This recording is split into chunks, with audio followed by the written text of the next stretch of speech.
കീം 2025 പുതിയ നോട്ടിഫിക്കേഷൻ വന്നിട്ടുണ്ട്. Kerala engineering pharmacy entrance എക്സാമിനേഷൻ്റെ ഫൈനൽ ആൻസർ കീ പബ്ലിഷ് ചെയ്തിട്ടുണ്ട്.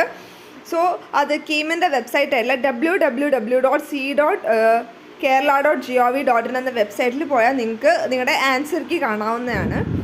ആൻഡ് ഈ ഒരു ആൻസർ കീയിൽ ഇപ്പോൾ ഫൈനൽ ആൻസർ കീയിൽ കുറേ കറക്ഷൻസ് വന്നിട്ടുണ്ട്. ഇപ്പോൾ 23rd ഏപ്രിൽ നടന്ന എക്സാമിൻ്റെ 31 ക്വസ്റ്റ്യൻ പബ്ലിഷ് ചെയ്തിരുന്നത് ബി ആയിരുന്നു. ആ ക്വസ്റ്റ്യൻ ഡിലീറ്റ് ചെയ്തിട്ടുണ്ട്. 77 ബി ആയിരുന്നു, അതും ഡിലീറ്റ് ചെയ്തിട്ടുണ്ട്. 89 എ ആയിരുന്നു, അത് മാറ്റിയിട്ട് സി ആയിട്ടുണ്ട്. ആൻഡ് 111 സി ആയിരുന്നു, അതും ഡിലീറ്റ് ചെയ്തിട്ടുണ്ട്. അതുപോലെ 25th ഏപ്രിൽ നടന്നിട്ടുള്ള എക്സാമിൻ്റെ 87 ക്വസ്റ്റ്യൻ ഡി ആയിരുന്നു, അത് ഡിലീറ്റഡ് ആണ്. 100 ഇ ആയിരുന്നു, അതും ഡിലീറ്റഡ് ആണ്. 112 ബി ആയിരുന്നു, അത് എ ആണ്, റിവൈസ് ചെയ്തിട്ട് എ ആക്കിയിട്ടുണ്ട്. 150 ഇ ആയിരുന്നു, അത് ഡിലീറ്റ് ചെയ്തിട്ടുണ്ട്. പിന്നെ 26 ഏപ്രിലിൻ്റെ 64th ക്വസ്റ്റ്യൻ സി ആയിരുന്നു, അത് ബി ആക്കിയിട്ടുണ്ട്. 84th ക്വസ്റ്റ്യൻ ബി ആയിരുന്നു, അത് ഡിലീറ്റ് ചെയ്തിട്ടുണ്ട്. പിന്നെ 27th 11,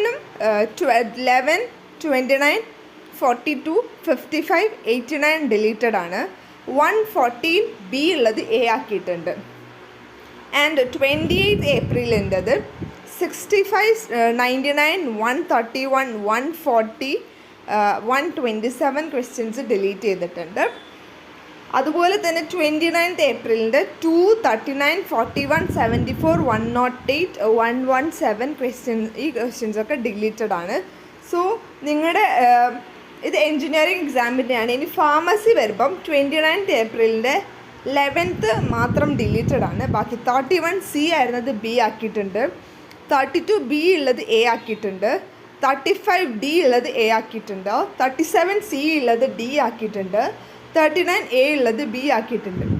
so final answer key നിങ്ങളുടെ കീമിൻ്റെ വെബ്സൈറ്റിൽ അവൈലബിൾ ആണ്. നിങ്ങൾക്ക് പോയിട്ട് നിങ്ങളുടെ മാർക്ക് കമ്പയർ ചെയ്യാം.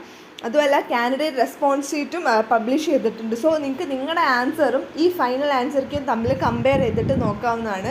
നിങ്ങൾക്ക് നിങ്ങളുടെ സ്കോർ കാൽക്കുലേറ്റ് ചെയ്യാവുന്നതാണ്. സോ എന്തെങ്കിലും ഡൗട്ട് ഉണ്ടെങ്കിൽ കമൻറ്റ് ചെയ്യുക. താങ്ക്